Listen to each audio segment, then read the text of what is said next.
धनतेरस की पौराणिक कथा। जब मां लक्ष्मी ठहर गई किसान के घर। कार्तिक कृष्ण पक्ष की त्रयोदशी तिथि के दिन धनतेरस का पर्व पूरी श्रद्धा व विश्वास के साथ मनाया जाता है। धन्वंतरी के अलावा इस दिन देवी लक्ष्मी और धन के देवता कुबेर की भी पूजा करने की मान्यता है। इस दिन को मनाने के पीछे धन्वंतरी के जन्म लेने की कथा के अलावा इसके बारे में एक दूसरी कहानी भी प्रचलित है। कहा जाता है कि एक समय भगवान विष्णु मृत्युलोक में विचरण करने के लिए आ रहे थे, तब लक्ष्मी जी ने भी उनसे साथ चलने का आग्रह किया। तब विष्णु जी ने कहा कि यदि मैं जो बात कहूँ तुम अगर वैसा ही मानो तो फिर चलो। तब लक्ष्मी जी उनकी बात मान गईं और भगवान विष्णु के साथ भूमंडल पर आ गईं। कुछ देर बाद एक जगह पर पहुंचकर भगवान विष्णु ने लक्ष्मी जी से कहा कि जब तक मैं न आऊं तुम यहाँ ठहरो। मैं दक्षिण दिशा की ओर जा रहा हूँ, तुम उधर मत आना। विष्णु जी के जाने पर लक्ष्मी के मन में कौतूहल जागा कि आखिर दक्षिण दिशा में ऐसा क्या रहस्य है जो मुझे मना किया गया है, और भगवान स्वयं चले गए। लक्ष्मी जी से रहा न गया और जैसे ही भगवान आगे बढ़े लक्ष्मी भी पीछे पीछे चल पड़ी। कुछ ही आगे जाने पर उन्हें सरसों का एक खेत दिखाई दिया जिसमें खूब फूल लगे थे। सरसों की शोभा देखकर वह मंत्रमुग्ध हो गई और फूल तोड़कर अपना श्रृंगार करने के बाद आगे बढ़ी।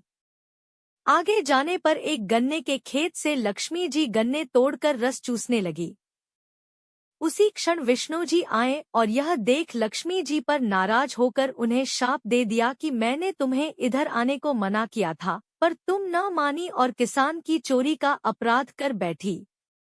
अब तुम इस अपराध के जुर्म में इस किसान की 12 वर्ष तक सेवा करो।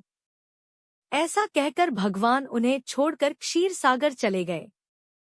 तब लक्ष्मी जी उस गरीब किसान के घर रहने लगी। एक दिन लक्ष्मी जी ने उस किसान की पत्नी से कहा कि तुम स्नान कर पहले मेरी बनाई गई इस देवी लक्ष्मी का पूजन करो, फिर रसोई बनाना, तब तुम जो मांगोगी मिलेगा। किसान की पत्नी ने ऐसा ही किया। पूजा के प्रभाव और लक्ष्मी की कृपा से किसान का घर दूसरे ही दिन से अन्न, धन, रत्न, स्वर्ण आदि से भर गया। लक्ष्मी ने किसान को धन धान्य से पूर्ण कर दिया।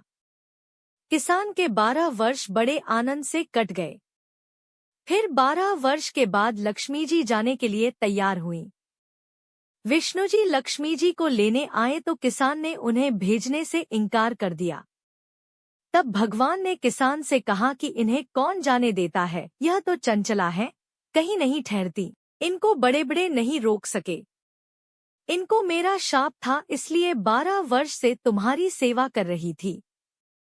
तुम्हारी 12 वर्ष सेवा का समय पूरा हो चुका है। किसान हठपूर्वक बोला कि नहीं, अब मैं लक्ष्मी जी को नहीं जाने दूंगा। तब लक्ष्मी जी ने कहा कि हे किसान, तुम मुझे रोकना चाहते हो तो जो मैं कहूँ वैसा करो। कल तेरस है, तुम कल घर को लीप पोत कर स्वच्छ करना। रात्रि में घी का दीपक जलाकर रखना और सायंकाल मेरा पूजन करना और एक तांबे के कलश में रुपए भरकर मेरे लिए रखना। मैं उस कलश में निवास करूंगी, किंतु पूजा के समय मैं तुम्हें दिखाई नहीं दूंगी। इस एक दिन की पूजा से वर्ष भर मैं तुम्हारे घर से नहीं जाऊंगी। यह कहकर वह दीपकों के प्रकाश के साथ 10 दिशाओं में फैल गई।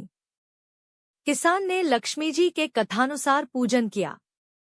उसका घर धन धान्य से पूर्ण हो गया। इसी वजह से हर वर्ष तेरस के दिन लक्ष्मी जी की पूजा होने लगी। अगर आप लोगों को यह कहानी अच्छी लगी तो हमारे चैनल सुविचार विद सुषमा को सब्सक्राइब जरूर करें। ऐसी ही कहानी सुनने के लिए हमारे चैनल से जुड़े रहें। धन्यवाद।